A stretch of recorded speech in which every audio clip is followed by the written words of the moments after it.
नमस्कार, YouTube channel शिक्षालय में आप सभी का स्वागत है। मेरा नाम है रेणु यादव। आज मुझे ये सौभाग्य मिला कि शिक्षालय को थोड़ा और आगे बढ़ाकर हम एजुकेशन, शिक्षा सब्जेक्ट के विषय में कुछ बातें करें। बहुत ज़्यादा ज़रूरी है उन बच्चों के लिए जो ख़ास तौर से MA एजुकेशन में कर रहे हैं। तो ये जानते हैं कि आखिरकार चलिए शिक्षा के विषय में तो हमें सबको पता है कि शिक्षा हमारे जीवन का आधारभूत है, आधार है हमारी ज़िंदगी की, सबसे मजबूत नींव है शिक्षा। लेकिन जो शिक्षा हम यानी एजुकेशन फ्रेटर्निटी टीचर्स बच्चों को देते हैं, उसमें मनोविज्ञान की, साइकोलॉजी की ज़रूरत क्यों होती है, ये आज के पहले लेक्चर में हम पढ़ने वाले हैं। ठीक है, यानी हम ये पढ़ने वाले हैं कि साइकोलॉजिकल फाउंडेशन ऑफ एजुकेशन, शिक्षा मनोविज्ञान के महत्व और उसकी उपयोगिता क्या है। तो सबसे पहले तो आप ये समझिए कि साइकोलॉजी क्या है। साइकोलॉजी का मतलब वो विज्ञान या वो शास्त्र जिसकी वजह से हमें किसी के भी मन की अवस्था या उसकी स्थिति से अगर हम परिचित हो जाते हैं तो हम ये कहते हैं कि हम साइकोलॉजिकली उस व्यक्ति को समझ पाते हैं। अब जब हम टीचर बनने की कोशिश करते हैं या जब हम टीचर बनने के लिए आगे बढ़ते हैं तो सबसे ज़्यादा ज़रूरी हमारा ज्ञान तो होता ही है, लेकिन उससे भी ज़्यादा ज़रूरी होती है हमारी वो पकड़ जो हमारी हर एक स्टूडेंट के साथ रहनी चाहिए। एक अच्छा संबंध, एक मधुर संबंध हम बच्चे को साइकोलॉजिकली, मनोविज्ञान के हिसाब से समझ सकते हैं अगर, तो हम एक बेहतरीन लेक्चर दे सकते हैं।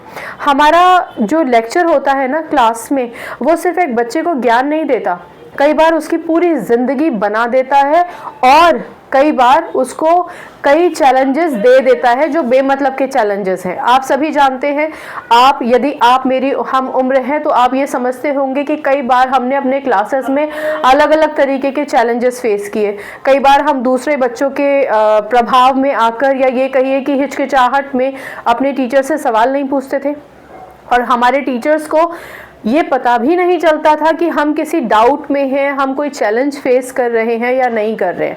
ठीक है ना। तो विद ड्यू रिस्पेक्ट हम सबके टीचर्स ने हमें इस काबिल बनाया कि आज हम एजुकेशन फील्ड में सर्व कर रहे हैं, लेकिन फिर भी कुछ खामियां तो थी ही और इसी वजह से अब कई मापदंडों पर शिक्षा प्रणाली को रिवाइज किया गया है और हमें हेल्प मिलता है कि हम बच्चों से एक बेटर करेक्शन कर पाए।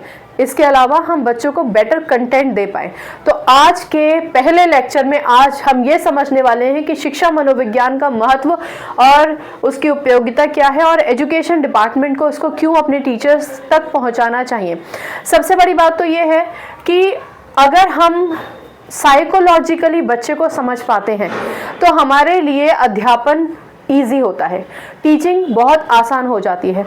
अब हम बच्चे की मन स्थिति को समझते हैं, हमें ये पता है कि बच्चे का अंडरस्टैंडिंग का लेवल क्या है, उसकी क्षमता क्या है, उसकी रुचि क्या है, उसकी अरुचि क्या है, उसको किन चीज़ों से भय है, वो किन चीज़ों को बहुत आसानी से एक्सेप्ट कर लेता है, कौन से ऐसे चैलेंजेस हैं जिसमें उसको कोई दिक्कत नहीं होती है, वो बहुत आसानी से उन संघर्षों को गले लगा सकता है, उनको पार कर सकता है, कौन सी ऐसी दिक्कतें हैं जिनको वो पार नहीं कर पाता है।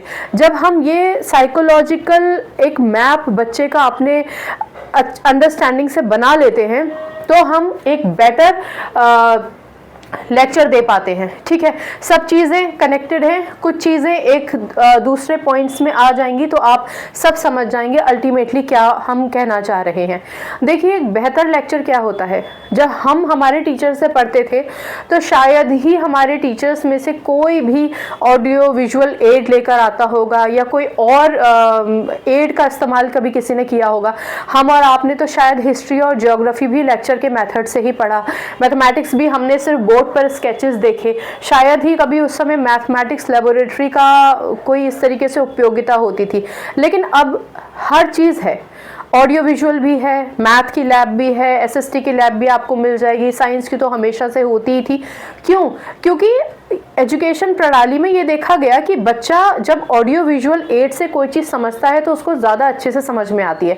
और ये ऑडियो विजुअल का हम यहाँ पर क्यों जिक्र कर रहे हैं, क्योंकि वही कि आपने समझ लिया कि आपका ये जो स्टूडेंट है बहुत बेहतर तरीके से चीज़ों को समझ सकता है अगर ये किसी चीज़ को प्रैक्टिकल होते हुए देखे तो, या खुद प्रैक्टिकल करे।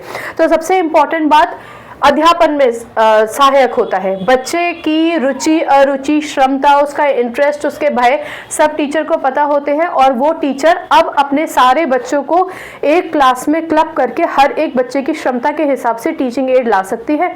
अपने टीचर अपने लेक्चर को बहुत बेहतर बना सकती है या बना सकते हैं। उचित शिक्षा विधि अपनाने में सहायक, वही कि हमारा पढ़ाने का तरीका और हमारा असेसमेंट का तरीका क्या होगा, वो भी अगर हम बच्चे की साइकोलॉजी समझ गए तो बहुत आसानी से होगा। हम फिर अपना ही रेफरेंस देंगे। हमारे टाइम में क्या होता था, रिटन टेस्ट होता था, यूनिट टेस्ट हो गया या फिर कोर एग्जामिनेशन हो गया भारी भरकम मार्क्स का, या फिर कभी कभी ओरल टेस्ट हो गए। और ओरल टेस्ट में भी भाई मैं अपनी आप बीती बताती हूँ, जो अच्छे स्टूडेंट्स होते थे, जो हमेशा हाईलाइटेड होते थे, वही हमेशा अच्छे रहे, और जो हाईलाइटेड थे ही नहीं कभी, वो कभी हाईलाइट हो ही नहीं पाए। जबकि आज जब हम देखते हैं तो वो बच्चे जो बहुत बेहतरीन करते थे मार्क्स लेकर आने के सिस्टम में, वो शायद ज़िंदगी में उतना अच्छा नहीं कर रहे हैं जितना बैक बेंचर्स अच्छा करते थे। तो क्यों? क्योंकि उस समय कभी ये जो शिक्षा विधि थी वो अपनाई ही नहीं गई। हो सकता है कि मैं बहुत अच्छी अंग्रेज़ी नहीं बोल पाती थी, इसलिए मैं SST के जवाब नहीं दे पाती थी या साइंस के जवाब नहीं दे पाती थी। तो क्या मेरे टीचर ने मुझे किसी और तरीके से एनालाइज करने की, इवेलुएट करने की कोशिश की?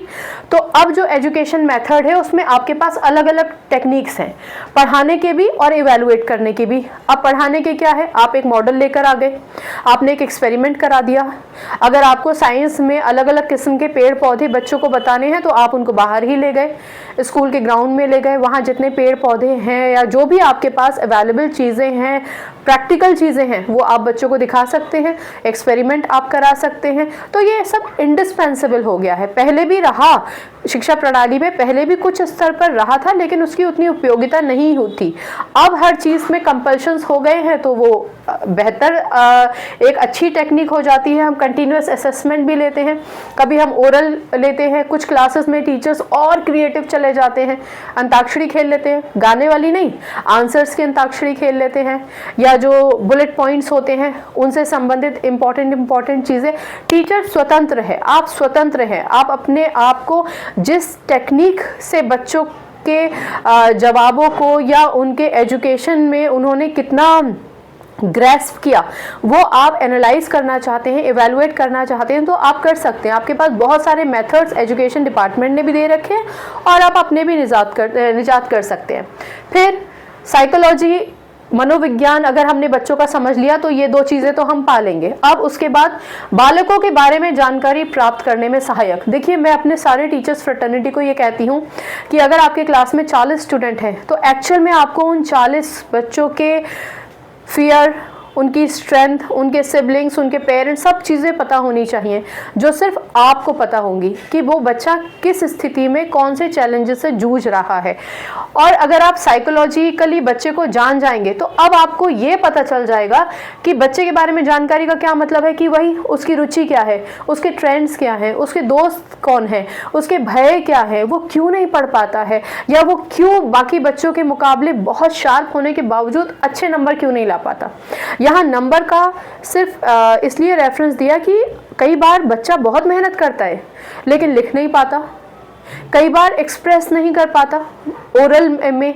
तो अगर आपने बच्चों को साइकोलॉजिकली पढ़ लिया तो आप बच्चे के बारे में सारी जानकारी प्राप्त कर सकते हैं, क्योंकि आपके पास इंटरेस्ट आने लगेगा, आपको वो बर्डन नहीं रहेगा कि अच्छा 40 बच्चों का एक डेटा आप अपने पास तैयार करें, आपको अच्छा लगेगा। और अगर आप बच्चों को साइकोलॉजिकली, मनोवैज्ञानिक तौर पर समझ पाएंगे तो आप फिर और टूल्स भी इस्तेमाल कर सकते हैं।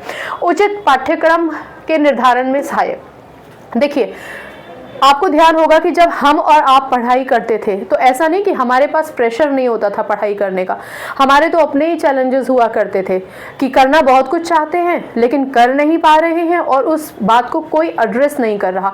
मेजॉरिटी बच्चों के साथ ये हुआ, लेकिन अब ऐसा नहीं है। अब करिकुलम को भी इस तरीके से रिवाइज कर दिया गया है कि बच्चा जो चैलेंजेस फेस कर रहा है उस चैलेंजेस को एड्रेस किया जाए। यानी आपके और हमारे टाइम में मॉरल एजुकेशन तो होता था, लेकिन स्ट्रेस मैनेजमेंट मैनेजमेंट वो तो नहीं होता था, अब स्ट्रेस मैनेजमेंट भी है। अब आपके स्कूल्स में काउंसलर्स भी होते हैं, आपको काउंसिल करने के लिए कोई दिक्कत है, कोई परेशानी है तो आप बताइए। आपके पास डिफरेंट स्कोप्स होते हैं, आप म्यूज़िक में जाइए, डांस में जाइए, स्पोर्ट्स में जाइए, किसी भी चीज़ में चले जाइए, बहुत सारे ऑप्शंस आपके पास खुले हैं। क्यों हो पाया ये? क्योंकि हमने ये रियलाइज़ किया कि अगर आप बच्चों की साइकोलॉजी समझ जाएं, अगर आप ये समझ जाएं कि बच्चा मन से क्या चाहता है, उसका ध्यान कहाँ केंद्रित रहता है, तो आप एक बेटर करिकुलम बना पाते हैं। ठीक, चलिए, अनुशासन स्थापित करने में सहायक।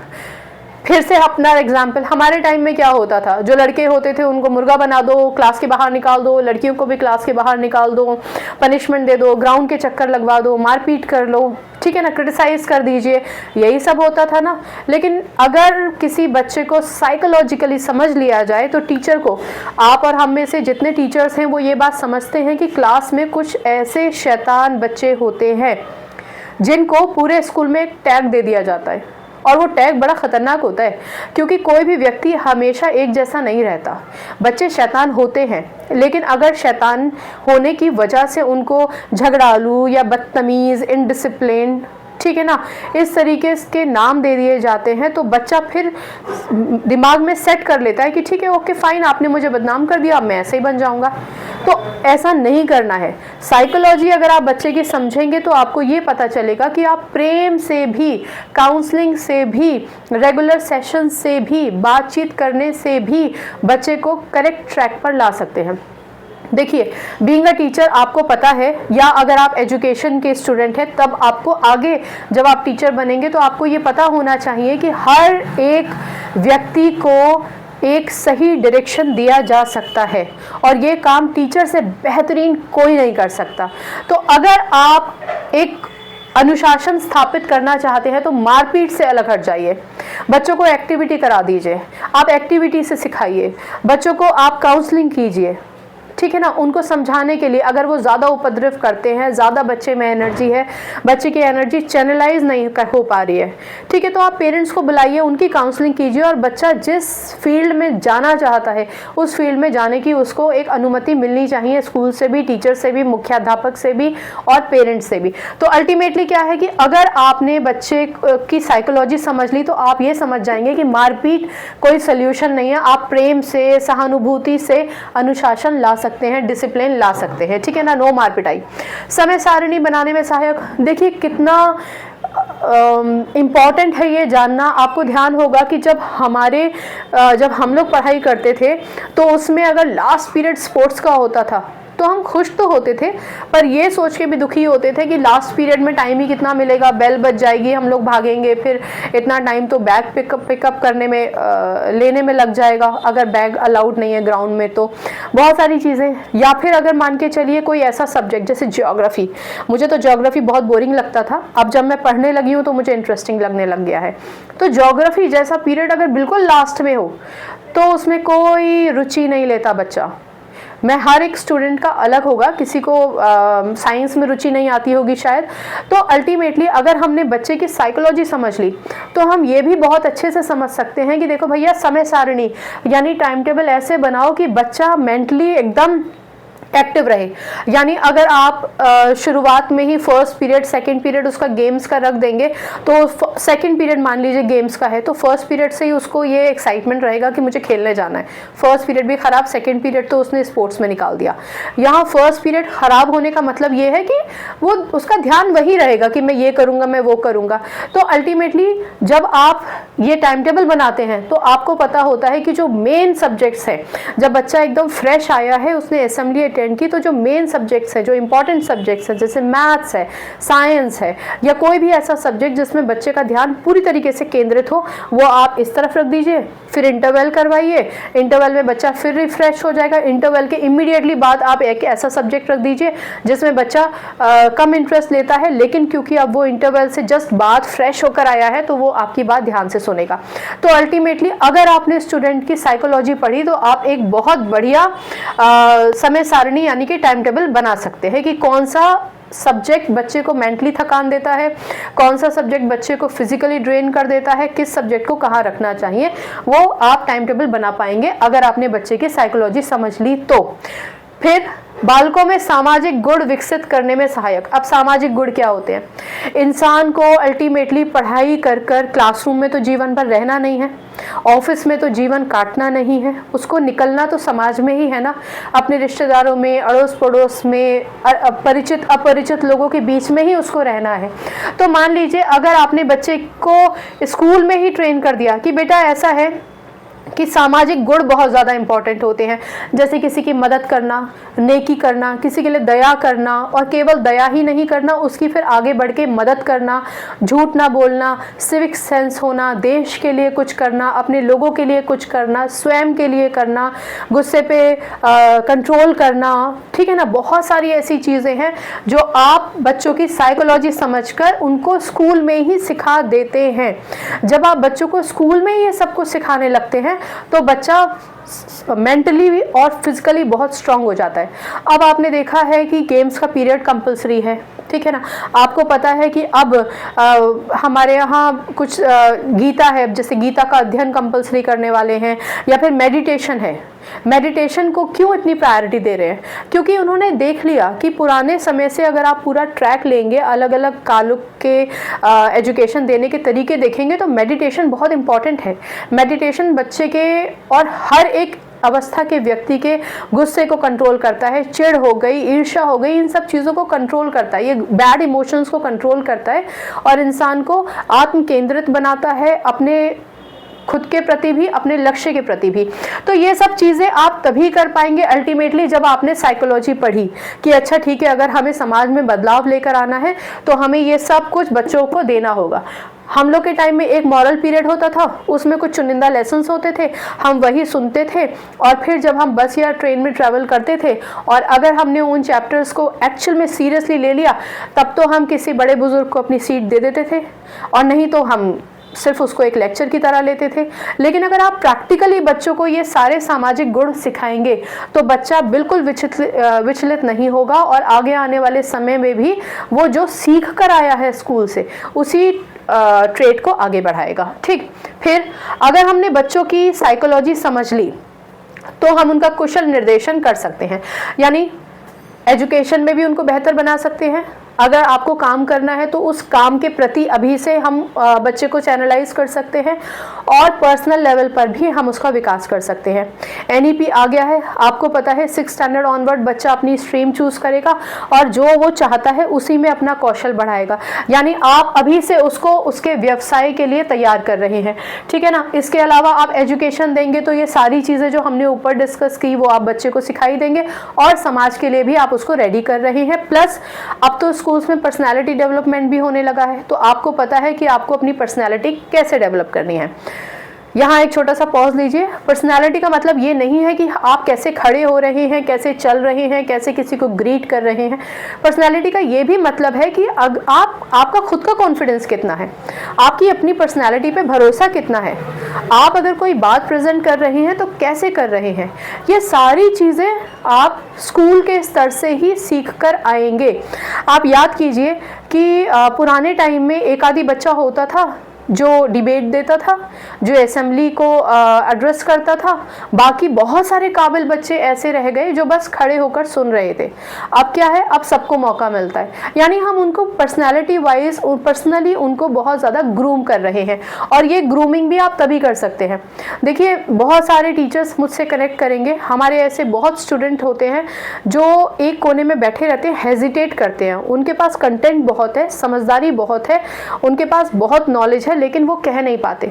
फिर ऐसे में हम और आप क्या करते हैं, हम उस बच्चे को बार बार इंस्पायर करते हैं कि बेटा तुम खड़े हो, बोलो, गलत बोलो, कोई बात नहीं, चलो कोई बात नहीं, नहीं बोलना, आके गाना गा के सुनाओ, ठीक है, एक जोक ही सुना दो।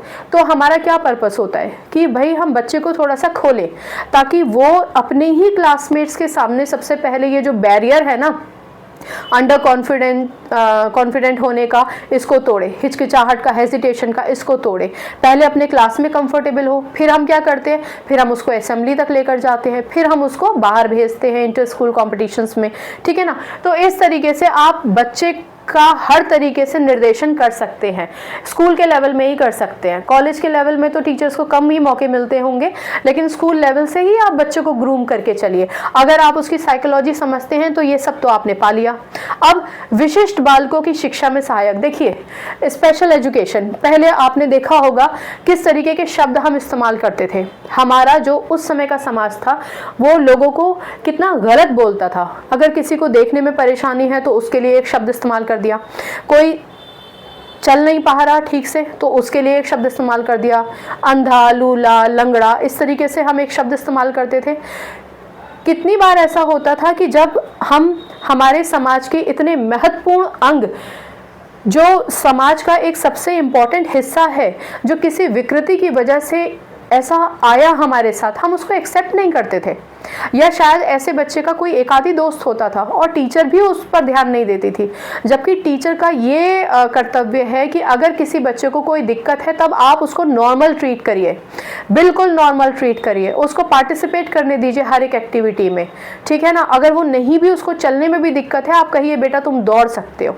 अगर उसको मेडिकली प्रोहिबिट नहीं किया गया है तो आप एज अ टीचर उसको प्रमोट कीजिए ताकि वो अपने जीवन में आगे बढ़े। तो अल्टीमेटली जितनी भी विशिष्ट बालक है, स्पेशल चिल्ड्रन है, उनके लिए स्पेशल एजुकेशन, अब तो इंक्लूसिव एजुकेशन का कॉन्सेप्ट है।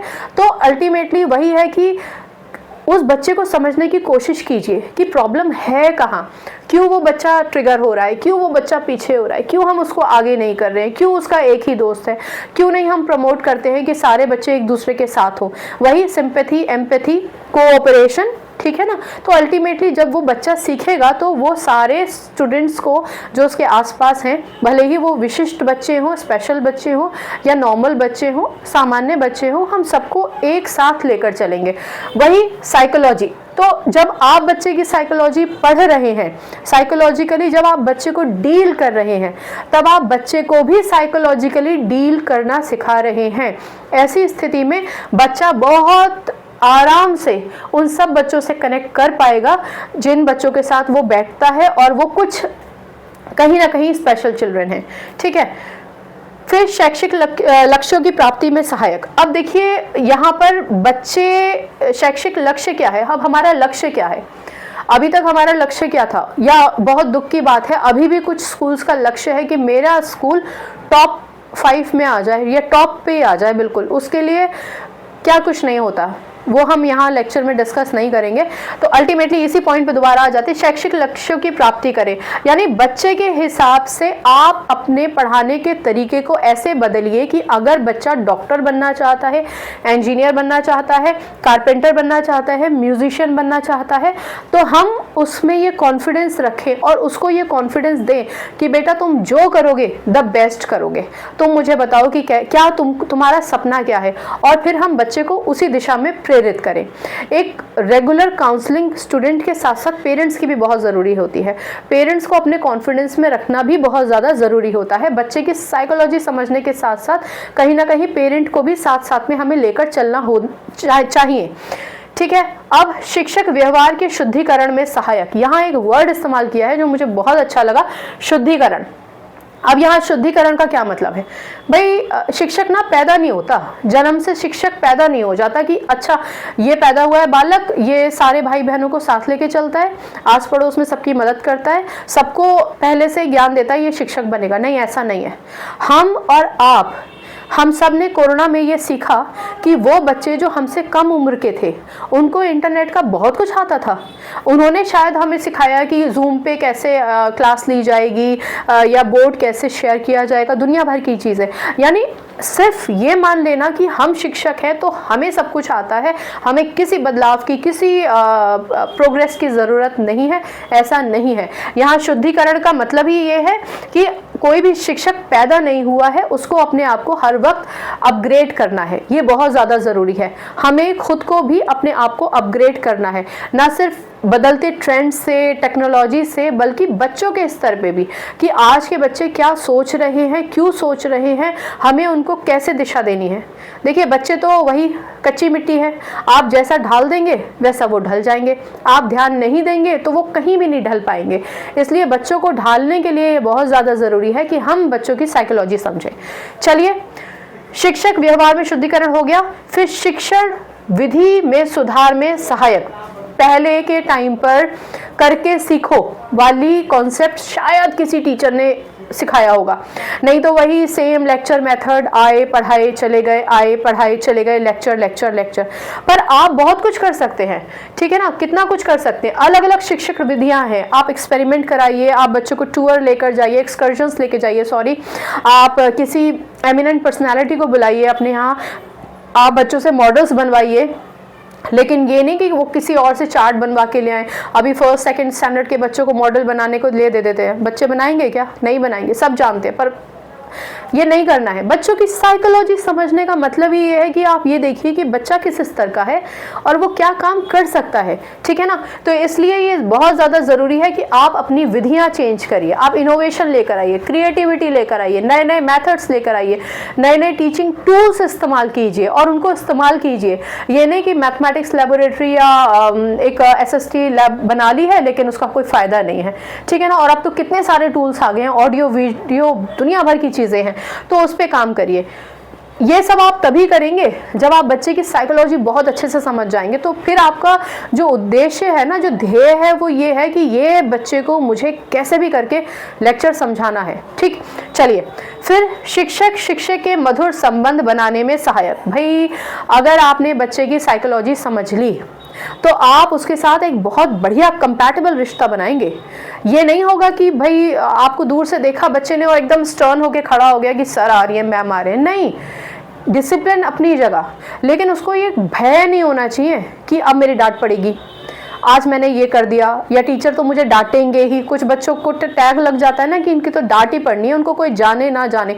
ये सब नहीं करना है। अच्छा रिलेशन बनाइए, ना केवल टीचर का स्टूडेंट से, बल्कि जो मुख्य अध्यापक है, हेड मिस्ट्रेस हैं या फिर जो प्रिंसिपल हैं, उनका रिलेशन भी बच्चों के साथ ऐसा होना चाहिए कि बच्चे को अगर कोई प्रॉब्लम है और वो किसी को रीच आउट नहीं कर पा रहा तो कम से कम आपको एक लेटर लिख सके या आपसे फेस टू फेस आके बात कर सके, राइट। चलिए, फिर शिक्षक शिष्य में मधुर संबंध बनाने में सहायक, ये हमने ऑलरेडी बात कर ली है। वो तभी हो पाएगा जब आप बच्चे की रुचि अरुचि समझेंगे, उसकी योग्यता को पहचानेंगे, ठीक है ना। फिर शिक्षक के व्यवसाय की तैयारी में सहायक। अल्टीमेटली अगर आपने ये समझ लिया कि बच्चा क्या करना चाहता है, कुछ स्कूल्स में बच्चे साइंस से इतना प्यार करते हैं कि उनको लगता है कि मैं तो सीधे चांद पे ही चला जाऊंगा, पर हम उनकी बातों को सुनते हैं, समझते हैं, प्रेज करते हैं, पर डायरेक्शन कितने लोग देते हैं। हम अपने शेल से बाहर निकलकर थोड़ा ट्राई करें कि ये बच्चा कैसे कम से कम किसी साइंटिस्ट के कांटेक्ट में आ जाए, कम से कम हम किसी को बुलाएं अपने यहाँ, अगर फिजिकली मोड में नहीं तो वर्चुअल मोड में, ताकि बच्चे को उसकी योग्यता के हिसाब से वो अपने जीवन में जो व्यवसाय वो चाहता है वो कर पाए। तो अल्टीमेटली यहाँ है कि अगर आप साइकोलॉजी समझ जाएंगे तो बच्चे की योग्यता, उसकी क्षमता, उसके व्यवहार, उसकी बुद्धि के स्तर में, उसके स्वभाव में, हर चीज़ में आप करिश्माई तरीके से बदलाव ला सकते हैं, ठीक है। इसके अलावा मूल्यांकन की नवीन विधियों का निर्धारण में सहायक। आप और हमने तो कोर एग्जाम्स दिए थे, पूरा एग्जाम पेपर लिख कर आते थे। अब क्या हुआ, MCQ आने लग गए हैं, ठीक है ना। 20 मार्क्स आपका इंटरनल असेसमेंट हो गया है।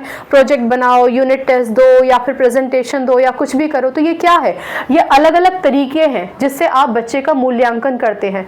अगर बच्चा लिख नहीं पा रहा बहुत ज़्यादा तो MCQ तो अच्छे कर ही देगा, वो भी नहीं कर पा रहा तो प्रेजेंटेशन तो अच्छा देगा ही, वो भी नहीं कर पा रहा तो ओरल तो देगा ही, कहीं ना कहीं क्विज तो देगा ही, कहीं ना कहीं कुछ ना कुछ तो हम बच्चे से निकाल ही लेंगे। तो ये ज़बरदस्ती का नहीं है, ये है कि हमें पता चल जाता है कि बच्चे का वीक पॉइंट क्या है, उसका स्ट्रॉन्ग पॉइंट क्या है। अब हमारा काम है स्ट्रॉन्ग को और स्ट्रॉन्गेस्ट बनाना और वीक को स्ट्रॉन्ग में कन्वर्ट करना। पर ये सब होगा कब, जब आप बच्चे को साइकोलॉजिकली समझेंगे। चलिए, अभी प्रेरणा पर जोर। भैया इंस्पिरेशन दो, बच्चों को हमेशा इंस्पिरेशन दीजिए। अगर आपको ध्यान हो आपके किसी टीचर ने आपको कोई हार्श बात बोल दी हो बचपन में, तो वो आपके साथ जीवन भर चलती है और वो टीचर आपको यदा कदा याद आ जाती है। तो इसलिए किसी भी बच्चे से कोई भी ऐसी बात मत कहिए जो वो अपने साथ बोझ की तरह जीवन भर लाद के चले। देखिए, बच्चा कच्ची मिट्टी है, बहुत सारे प्रेशर्स वो भी झेलता है। आपको नहीं पता उसके घर की स्थिति क्या है, वो जहाँ रह रहा है वो स्थिति क्या है, उसकी फाइनेंशियल स्थिति क्या है। इसलिए बच्चे को साइकोलॉजिकली समझिए और अगर आप ऐसा कर पाएंगे तो आप उसको इंस्पायर करेंगे। और इंस्पिरेशन का मतलब ये नहीं है कि हम आए और हमने बड़े बड़े लोगों लोगों के बारे में बात करना शुरू कर दिया और इंस्पायर हो गया क्लास। नहीं, आप एक्टिविटीज़ के हिसाब से भी उसको इंस्पायर कर सकते हैं। मान के चलिए कि कोई बच्चा उसको डाउट है कि मेरी हैंडराइटिंग अच्छी नहीं है, आप कहिए क्या खूबसूरत लिखते हो, कल से ना इसको थोड़ा सा ऐसे बना देना, इसको थोड़ा जोड़ के लिख देना, अगर अंग्रेजी लिख रहे हो तो कितना सुंदर लगेगा। आपको पता है आपका स्टूडेंट किस लेवल पर है और किस लेवल पर लेकर आना है। तो inspiration is not always in words, हमेशा शब्दों में इंस्पायर नहीं किया जाता है। आप उसकी तारीफ कीजिए, उसको बकअप कीजिए, पुश करिए, आप रहिए उसके साथ हमेशा, ये इंपॉर्टेंट है। उसको आपके अंदर कॉन्फिडेंस होना चाहिए कि मैं मेरे टीचर को ये जाके बात बता दूं, मेरा टीचर संभाल लेगा, ठीक है ना, संभाल लेगी, मैं दोनों के लिए लेगा इस्तेमाल करूंगी वर्ड। फिर बालक के व्यक्तित्व के चहुमुखी विकास में सहायक। अरे क्या नहीं कर सकते हैं हम बच्चों के साथ, बच्चों के साथ उनके साथ साथ कितना कुछ पाया जा सकता है। चहुमुखी विकास, चारों तरफ से उनकी पर्सनालिटी बना सकते हैं, उनका करियर बना सकते हैं, उनके सपनों को उड़ान दे सकते हैं, उनके डरों को दूर कर सकते हैं, उनकी काउंसलिंग करके उनको सही रास्ता दिखा सकते हैं। माय गुडनेस, कितना कुछ है जो हम कर सकते हैं। तो हमें ये ध्यान रखना है कि जो बच्चा हमारे अंडर है तो वो हर तरह से डेवलप करे। अब ये काम किसी इंग्लिश या हिंदी टीचर, लैंग्वेज टीचर का ही नहीं है, science teacher, mathematics teacher, SST teacher, physical education, कोई भी ये काम कर सकता है। बल्कि मुझे तो लगता है सारे टीचर्स को ये काम करना चाहिए। कोई ना कोई बच्चा किसी ना किसी से इंस्पायर तो होगा ही होगा और आगे निकल जाएगा जीवन में, बढ़िया जीवन जिएगा। कम से कम मेंटली उसको पता है कि मुझे अपने आप को कैसे मैनेज करना है, ठीक है। फिर दृश्य श्रव्य सामग्री के प्रयोग में सहायक। देखिए ऑडियो विजुअल एड्स आ गए हैं, रेडियो का इस्तेमाल कर सकते हैं, टेलीग्राम का इस्तेमाल कर सकते हैं, चलचित्र का इस्तेमाल कर सकते हैं, मूवीज़ का इस्तेमाल कर सकते हैं, छायाचित्र फोटोग्राफ का इस्तेमाल कर सकते हैं, स्लाइड्स दिखा सकते हैं, OHP दिखा सकते हैं, प्रेजेंटेशंस दिखा सकते हैं। जो चीज़ बच्चा सिर्फ पिक्चर में देख रहा है, अगर उसका मॉडल या उसको किसी ऐसे तरीके से आप सिखाएंगे, ठीक है, ऑडियो विजुअल एड से, तो बच्चा बिल्कुल कनेक्ट कर पाता है। और अगर संभव हो और क्लास के बाहर वो चीज़ है तो आप वहाँ दिखा दीजिए, ठीक है। तो जैसे वेनेशन है तो टीचर क्लास में बताती है कि ये पत्ती है, ये उसके वीन्स है, तो ऐसे नहीं, ले जाइए बाहर, कितना टाइम लगेगा, एक क्लास ही तो जाएगा पर बच्चे के दिमाग में तो बैठेगा ना। तो अल्टीमेटली कुल मिला के इस पूरे क्वेश्चन का, MA एजुकेशन का ये क्वेश्चन है, साइकोलॉजिकल फाउंडेशन ऑफ एजुकेशन या फिर शिक्षा मनोविज्ञान का महत्व और उसकी उपयोगिता, उसके इम्पोर्टेंस क्या है, रेलिवेंस क्या है और उसको हम कैसे इस्तेमाल कर सकते हैं। इन सभी तरीकों से आप इस्तेमाल कर सकते हैं। यहाँ पे टोटल 18 पॉइंट्स दे रखे हैं, ठीक है ना। अगर इनमें कोई भी प्रॉब्लम है, कोई भी आपत्ति है, कहीं पर आप अटक रही हैं, कोई रेफरेंस चाहिए तो please feel free to ask me. और ये शिक्षालय का एक नया अध्याय हमने शुरू किया है जो शिक्षा से संबंधित है। मैं खुद एजुकेशन डिपार्टमेंट में हूँ और चाहती हूँ कि मेरे जितने भी साथी एजुकेशन डिपार्टमेंट को सर्व कर रहे हैं या सर्व करना चाहते हैं या सर्व नहीं भी कर रहे हैं, सिर्फ अपने बच्चों को, अपने आस पड़ोस के लोगों को और जितने भी आपके साथी हैं उनको ग्रूम करना चाहते हैं मेंटली, फिजिकली और साइकोलॉजिकली, तो प्लीज़ अगर आपको कोई डाउट है तो प्लीज़ मुझसे पूछिए। और बेहतर होगा कि हम सब मिलकर एक अच्छे देश का निर्माण करें, जो हम कर सकते हैं। एजुकेशन डिपार्टमेंट में हम कमाल कर सकते हैं, ठीक है। तो ये था MA फर्स्ट ईयर का एक पहला क्वेश्चन, और कोई डाउट हो तो पूछिएगा। बाकी शिक्षा सब्जेक्ट से अपनी केमिस्ट्री अच्छी बनाइए, शिक्षा ले आइए। आज के लिए इतना ही, फिर मिलेंगे कल। अपना ख्याल रखिए, खुश रहिए और याद रखिए हम बच्चे में बहुत बेहतरीन बदलाव ला सकते हैं। नमस्कार।